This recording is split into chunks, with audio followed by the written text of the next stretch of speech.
Okay, our first topic for today is ratio. Ratio basically क्या होती है? It is a comparison of two things or finding a quantitative relation between two quantities. ठीक है? This is how we express it, A ratio B, or I would say A is to B. This is another way. And thirdly हम इसको लिखेंगे या express करेंगे A by B in a form of a fraction. और fraction का मैं थोड़ा सा कॉन्सेप्ट यहाँ पे क्लियर कर दूँ. फ्रैक्शन हम किस तरह से लेते हैं कि फ्रैक्शन कोई भी वो नंबर होता है जो रिप्रेजेंट करता है a part of the whole, right, a part of the whole.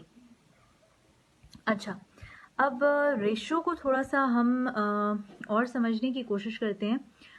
For example we take 5 pencils and we divide them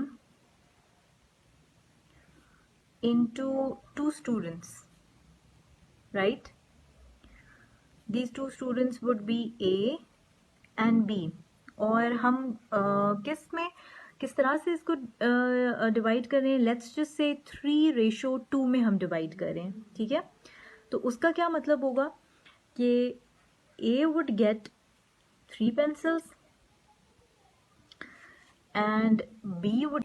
अस्सलाम वालेकुम एवरीवन, मेरा नाम रिदा नईम है और मैं आपसे डिस्कस करूँगी maths portion of journal science and ability for CSS. ठीक है, मैं कोशिश ये करूँगी कि अपनी वीडियोस के थ्रू और rather a series of videos के थ्रू क्विक कॉन्सेप्ट्स को डिस्कस करूँ ताकि हमारी क्विक रिवीजन हो जाए मैथ्स की. बिकॉज ऑब्वियसली GSA का मैथ्स हम लोग एंड पे छोड़ देते हैं, रिवीजन का टाइम नहीं रखते उसके लिए. तो मैं टॉपिक वाइज कुछ कॉन्सेप्ट्स को डिस्कस करूँगी और मैं कोशिश करूँगी कि उससे उन कॉन्सेप्ट्स को आपको पास्ट पेपर्स पे अप्लाई करके दूँ.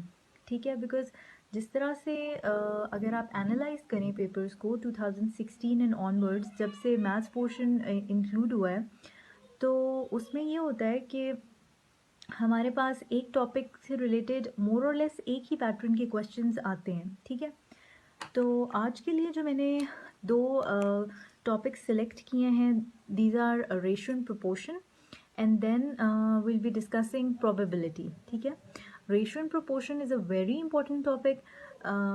एवरी पेपर में रेशियो या प्रोपोर्शन से रिलेटेड वर्ड प्रॉब्लम्स हमारे पास रिपीट हो रहे होते हैं.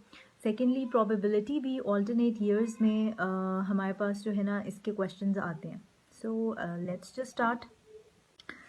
And B would get 2 pencils, right?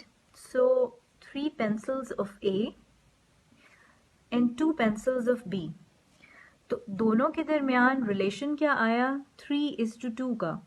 ये A has 3 pencils in relation to 2 pencils of B, right? अच्छा, यहाँ पे एक और छोटा सा कॉन्सेप्ट देखते हैं. टोटल पेंसिल्स हमारे पास कितनी है? Total pencils, or if I say total parts of a thing, ठीक है, तो total parts 3 plus 2 we get 5, right? 5 total parts है हमारे पास, and out of this total of 5 A is getting 3 out of the 5 parts and B is getting 2 out of the 5 parts. ठीक है, तो और इसको हम ने ऐसे 3:2 और 3/2 की टर्म्स में एक्सप्रेस करना है. ठीक है, अच्छा, अब इसी चीज़ को हम थोड़ा सा फर्दर आगे लेके जाते हैं और प्रोपोर्शन की तरफ आते हैं. प्रोपोर्शन में बेसिकली मैं आप लोगों को क्या एक्सप्लेन करूँगी? प्रोपोर्शन के लिए हम इसी 5 पेंसिल्स की एग्जांपल को लेके जाते हैं. प्रोपोर्शन के लिए हम इसी 5 पेंसिल्स की एग्जांपल को लेके जाते हैं. Let's suppose I have 10 pencils now. Okay, now these 10 pencils again have to be divided between A and B. और किस तरह से डिवाइड होनी है? 3:2 की फॉर्म में, ठीक है। Okay fine, I would give 3 pencils to A and I would give 2 pencils to B. Now what? Now still I have 5 remaining pencils, right? So again मैं क्या करूँगी कि मैं 3:2 के रिलेशन में, यानी 3 पेंसिल्स मैं दोबारा से A को डिवाइड करूँगी और 2 पेंसिल्स मैं B को दे दूँगी, ठीक है। अच्छा, अब ये देखें, अब इन दोनों का आपस में क्या क्वांटिटेटिव रिलेशन बन गया। 6 पेंसिल्स ए की हैं इन कंपैरिजन या in relation to 4 pencils of B, ठीक है। तो इस रेशियो को अगर मैंने एक्सप्रेस करना है तो आई विल राइट 6:4 और 6 डिवाइडेड बाय 4। अच्छा, अब इस 6 डिवाइडेड बाय 4 की अगर हम फ्रैक्शन को देखें और इसको रादर हम अगर सिंप्लीफाई करें, so do we get 2 into 2 is 4 and 2 into 3 is 6, so we still get 3/2, 4 pencils of B, ठीक है। तो इस रेशियो को अगर मैंने एक्सप्रेस करना है तो आई विल राइट 6:4 और 6 डिवाइडेड बाय 4। अच्छा, अब इस 6 डिवाइडेड बाय 4 की अगर हम फ्रैक्शन को देखें और इसको रादर हम अगर सिंप्लीफाई करें, so do we get 2 into 2 is 4 and 2 into 3 is 6, so we still get 3/2. Now what is this? 6/4 I would say is equivalent to 3 divided by 2, right? ये जो इक्विवेलेंट होती है ना, इक्विवेलेंस होती है या इक्वालिटी होती है ऑफ 2 रेशियोज, इसको हम बोलते हैं प्रोपोर्शन, ठीक है जी। अच्छा, अब इस प्रोपोर्शन को हम रिप्रेजेंट किस तरह से करते हैं, इसको हम रिप्रेजेंट करते हैं A/B sign of proportion C/D। सो ये जो इक्विवेलेंस या इक्वालिटी है उसको हम इस साइन से रिप्रेजेंट करते हैं, जो कि हमारी प्रोपोर्शन होती है।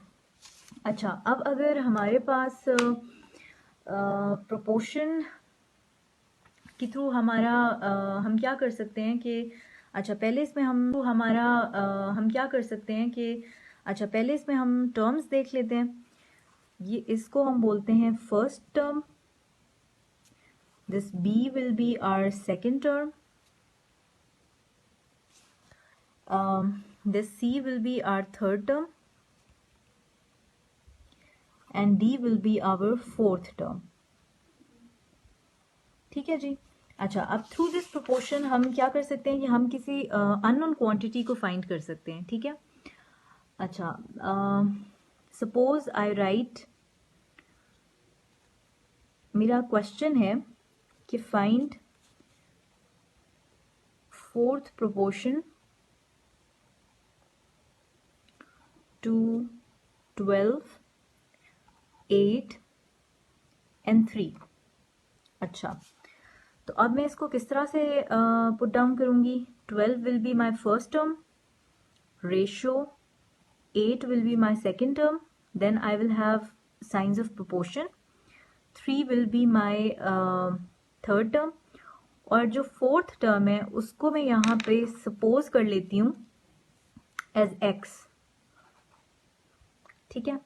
अच्छा, now let's further simplify this. You know 12/8 can be written 12 divided by 8 is equals to 3 divided by x. अच्छा, अब there are 2 methods to solve this problem. First is cross multiplication, ठीक है। क्रॉस मल्टीप्लिकेशन से हमें क्या मिल जाएगा, 12x is equals to 8 into 3 that is 24, right? So x अगर हम राइट हैंड साइड पे रहने दें लेफ्ट हैंड साइड पे सॉरी रहने दें और 12 को हम डिवाइड कर दें 24 divided by 12. So 12 ones are 12, 12 twos are. So what we get, x is equals to 2. ठीक है, तो हमारी प्रोपोर्शन क्या बन गई अब 12:8 proportional to 3:2. This means that जो मेरी फ्रैक्शन है ना 12/8 वो इक्विवेलेंट है या वो प्रोपोर्शनल है अगेन टू 3/2. ठीक है, अच्छा, this was the first method. Now let's just write a formula for proportion as well. अच्छा, फॉर्मूला किस तरह से है, product of means is equals to product of extremes. Now what are the means and what are the extremes? Proportional है again to 3/2. ठीक है, अच्छा, this was the first method. Now let's just write a formula for proportion as well.